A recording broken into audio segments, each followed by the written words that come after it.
Salut tout le monde, bienvenue sur AOS Geeks. Alors aujourd'hui, on vous présente une première vidéo d'une série qui s'appelle Les armées d'Adeptus. En fait, Alex, ce sont des armées. Tu vas nous présenter une liste que tu trouves particulièrement sympathique et il y a un forfait où quelqu'un peut se procurer la liste, hein, tous les modèles pour un prix intéressant, en plus d'avoir du coaching pour bien manœuvrer cette liste-là. Alors, je te laisse expliquer un petit peu le concept, puis après ça, présenter ta liste de Stormcast aujourd'hui. Exactement. Donc, j'ai choisi de nommer Stormcast. Si la liste vous interpelle, ça vous intéresse, vous pouvez cliquer sur le lien dans la descriptif pour vous la procurer. Pour ceux qui sont des auditeurs en dehors du Canada, écrivez-moi à adeptuscoachingaos@gmail.com pour davantage d'informations. Essentiellement, vous pouvez acheter cette armée-là à rabais et avoir 4 sessions de coaching, 4 sessions d'une heure de coaching avec moi pour parler de la liste, parler de comment la rendre compétitive, comment la jouer, comment jouer contre tel adversaire, des scénarios, ou pour n'importe quel autre type de coaching relié à Age of Sigmar. Là. En bref, c'est vraiment, je m'adapte à vos besoins, puis on gère de ce que vous voulez. Pour aujourd'hui, je me suis laissé aller. J'étais un peu à contre-courant de ce que je fais d'habitude, ben, plus ou moins en fait, là. Mais c'est une unité en fait là, qui m'a tellement fait de l'œil quand le BT est sorti, que je trouvais, aïe aïe, c'est bien bon cette unité-là. Et je me suis dit, ben, pourquoi pas essayer de voir jusqu'où on peut pousser le concept. Et d'ailleurs, je vais saluer Tim, qui est un auditeur de France, qui a pu tester cette liste-là pour moi et qui m'a donné des bons commentaires. Donc, on l'a comme bâti ensemble. Donc, je salue, c'est un auditeur. Merci encore beaucoup, c'est vraiment intéressant. Donc, la liste va un peu comme suit. C'est une liste, donc Stormhorse Astral Templars. J'adore cette Stormhorse-là. Avoir l'habilité de Hunters of the Heartland, mais sur toute l'armée, c'est juste très, très bon. Enlever toutes les rampages monstrueux, on pense au Iron Jaws avec le Maw Crusher, qui n'a pas son impact, son Destructive Bulk. C'est vraiment très, très bon. Donc, ça, pour moi, là, c'est vraiment un très, très bon Stormhorse. La stratégie Dominating Presence, donc avoir plus d'unités que l'adversaire, comme on peut voir, c'est une armée MSU qui a beaucoup, beaucoup d'unités. Donc, ça devient assez, assez facile quand même. Et bon, le triomphe à 2000 points, on n'en aura pas, c'est pas grave. Comment ça fonctionne? On a 3 héros. Tout d'abord, un Lord Relictor comme général avec le trait de High Priest. Donc, pour avoir sa prière sur un 2+, reroulable. Donc, on va vraiment fidéliser sa prière qui est bien entendu Translocation pour téléporter lui-même ou pour téléporter donc un autre héros.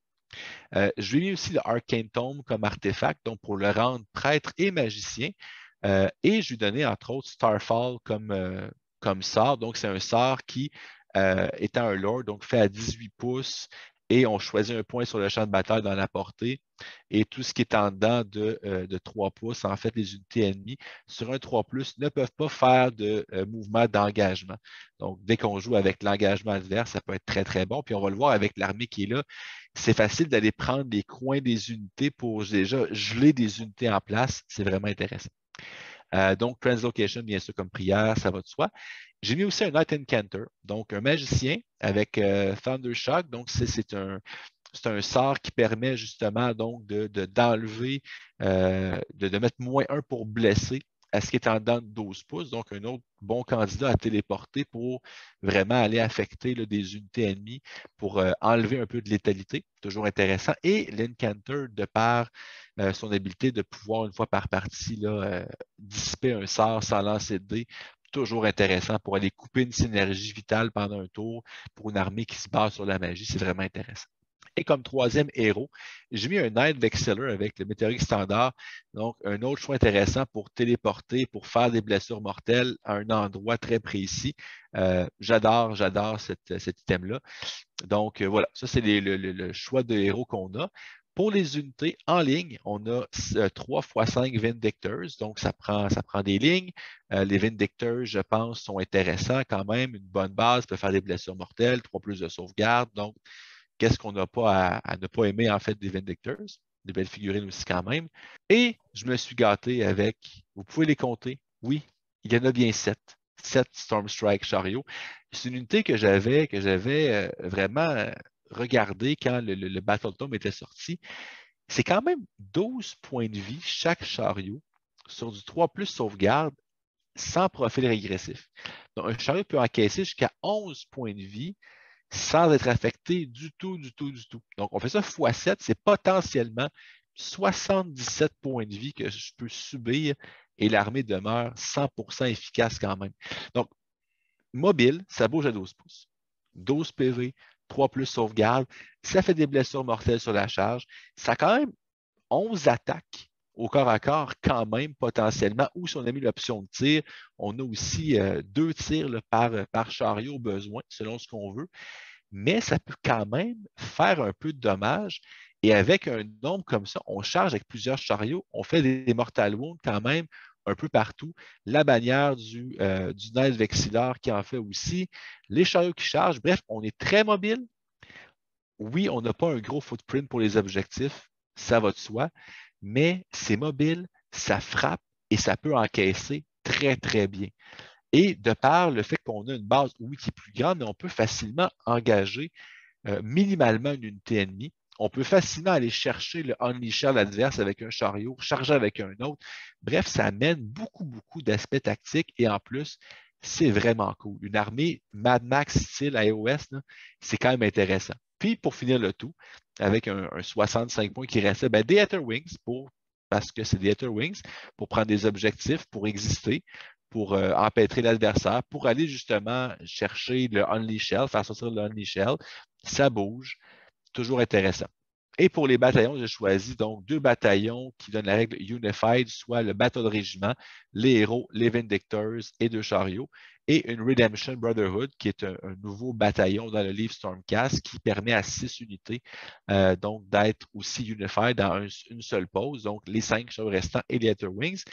C'est une armée à 2 pauses, donc qui va quand même être intéressant pour dicter l'initiative. On a vraiment beaucoup de mouvements. Les Vindictors restent en arrière, prennent les objectifs, existent. On a Call for Aid comme Holy Command pour si je perds une unité de Vindictors, je peux en rapporter une nouvelle unité.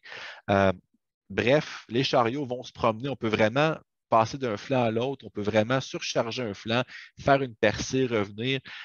Bref, mobile, ça punch quand ça charge. Quand même un nombre intéressant d'attaques. Et des petites prières, des petits sorts pour vraiment protéger le moins pour blesser, empêcher le pile-in. Bref, c'est l'armée d'Adeptus que je vous propose aujourd'hui qui sort du commun. Mon but, en fait, dans cette série vidéo-là, c'est de vous proposer des armées, justement, qui sortent de l'ordinaire. Ce n'est pas de vous prendre les listes du LVO puis vous les mettre dans le visage, puis voici, jouez ça, vous allez gagner. Je veux vraiment sortir des sentiers battus. Donc, j'espère que peut-être un auditeur qui voudrait l'essayer, cliquez sur le lien en bas si vous voulez vous le procurer avec du coaching. Ça ferait plaisir de vous le présenter en long et en large. Écoute, normalement, on n'aime pas le spam, mais là, c'est un spam original. Là, Ouais, c'est pas un spam de dragon, c'est un spam original qui est quand ouais, même jouable, là, qui va quand même être solide. Là. C'est 137 points de vie, comme tu l'as mentionné. Ça ne sera pas facile à sortir. Ça va frapper où ça veut à peu près sur la table. Mais ça ne sera pas NP non plus pour non. l'adversaire. Ça va demander beaucoup de travail pour être bien maîtrisé comme liste. Non, j'aime bien ton concept. Ici, j'ai hâte de voir ce que tu vas sortir pour les prochaines listes. Alors, ben écoute, ça fait le tour pour cette première vidéo des armées d'Adeptus. Si vous avez aimé, un petit pouce, ça nous fait toujours plaisir. Et sinon, ben, je vous souhaite un bon wargaming.